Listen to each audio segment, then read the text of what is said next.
வாழ்த்துகிறோம்.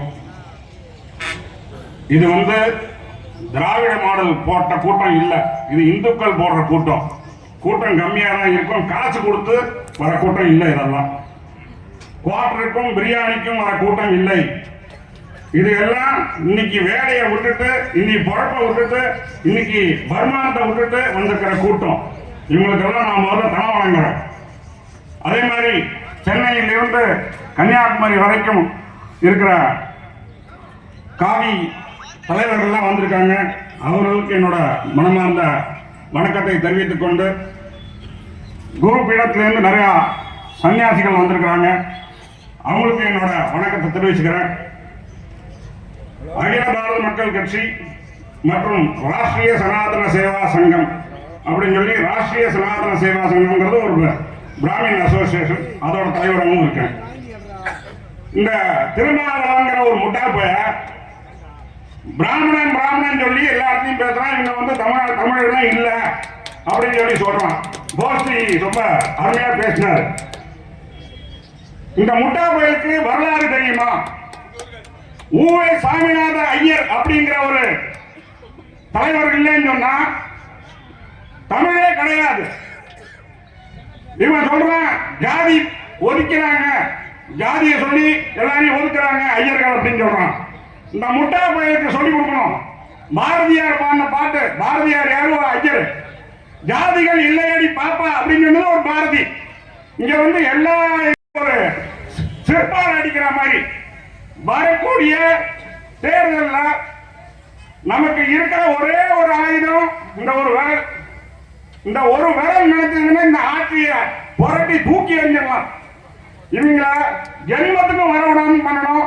நம்ம இந்துக்கள் எல்லாரும் கோவில்ல பாத்தீங்கன்னா கூட்டம், இந்துக்கள் கூட்டம் ஜெயன்னு இருக்குது. திருப்பரங்குன்றம் கோவில்ல கூட்டம் பயங்கரமா இருக்குது. பழனி பாத யாத்திரையா போறாங்க, மருதமலை பாத யாத்திரையா போறாங்க, பால்குடம் எடுத்துட்டு போறாங்க. நாங்க கூட மருதமலை பாத யாத்திரை போறவங்களுக்கு நைட்டு ஃபுல்லா அன்னதானம் பண்ணோம், காலையில எல்லாருக்கும் தண்ணி பாட்டில் எல்லாம் கொடுத்தோம். ஆனா இதெல்லாம் நம்ம ஓட்டா மாத்தணும். கிறிஸ்டின் முஸ்லீம் பாத்தீங்கன்னா எல்லா கட்சியிலும் இருக்காங்க. ஆனா அவன் மதத்துக்கு ஒரு பிரச்சனைன்னு சொன்னா எல்லாம் ஒண்ணு கூடிடுறான். நம்ம இந்துக்கள் ஜந்துக்களா இருக்கும். தயவு செய்து நீ எந்த கட்சியில வேணா இருந்து தொலை, நீ எந்த கட்சியில வேணா இருந்து தொலை. நம்ம இந்துக்கு ஒரு பிரச்சனைன்னு சொன்னா எல்லாரும் ஒண்ணு கூடுங்க. இதை நம்ம செஞ்சுட்டோம்னு சொன்னா இந்த திராவிடமோட ஆட்சியை சிறப்பாக அடிச்சு வீட்டுக்கு அனுப்பிச்சிடலாம். இது பண்ண முடியுமா? முடியாது. நம்மளால தயவு செய்து நம்ம ஒவ்வொருத்தரும் வீட்லையும் போய் நம்ம சொல்லணும். நம்ம பிஜேபி அதை பண்ணுது இதை பண்ணுது, இந்த எலெக்ஷன் போது நம்ம பிஜேபிக்கு சப்போர்ட் பண்ணுவோம். நான் என்ன சொல்றேன், இந்த திமுக அதோட இருக்கிற கூட்டணி கட்சி எல்லாரையும் கூப்பிட்டு வச்சு பேசுறாங்க. நம்ம பிஜேபி காசு கேட்கல, பணம் கேட்கல, எதையுமே கேட்கல. இங்க இருக்கிற இந்து தலைவர்கள் எத்தனை பேர் மேல வழக்கு இருக்கு தெரியுமா? இவங்க யாரும் ஜெயிலுக்கு எதுக்காக போறாங்க தெரியுமா? திருடிட்டு போல, வாங்கிட்டு போல, அடுத்த பொம்மையை கைப்பிடிச்சு இருக்கல, இந்த மாதிரி யாரும் செய்யல. இந்து சமுதாயத்துக்காக போராடுறாங்க. இந்து சமுதாயத்தை பத்தி யாராவது தப்பா பேசிட்டாங்கன்னா அவங்களுக்கு பதிலடி கொடுக்குறாங்க. இது போட்ட முடியாம காவல்துறை இவங்க மேல வழக்கு போடுறாங்க. இவங்களெல்லாம் கூப்பிட்டு வச்சு இந்த பாரதிய ஜனதா கட்சி, இந்த ஆன்மீகத்தில் இருக்கக்கூடிய நம்பிக்கை இருக்கக்கூடிய கட்சிகள் இவங்களெல்லாம் கூப்பிட்டு வச்சு எங்களுக்கு எலெக்ஷன் செய்யுங்க அப்படின்னு சொல்லி ஒரு வாட்டியாவது கூப்பிட்டுருக்காங்களா? இந்த தலைவர் நான் பணிவோட கேட்டுக்கிறேன். யாராவது கூப்பிட்டுருக்காங்களா உங்களை? நம்ம மேடைக்கு மேடை பிஜேபிக்கு ஓட்டு போடும், பிஜேபிக்கு ஓட்டு போடும் சொல்றோமே தவிர்த்து நம்மள யாரையும் மதிக்கிறது இல்லை. இது ஒண்ணு முக்கியமான பாயிண்ட்.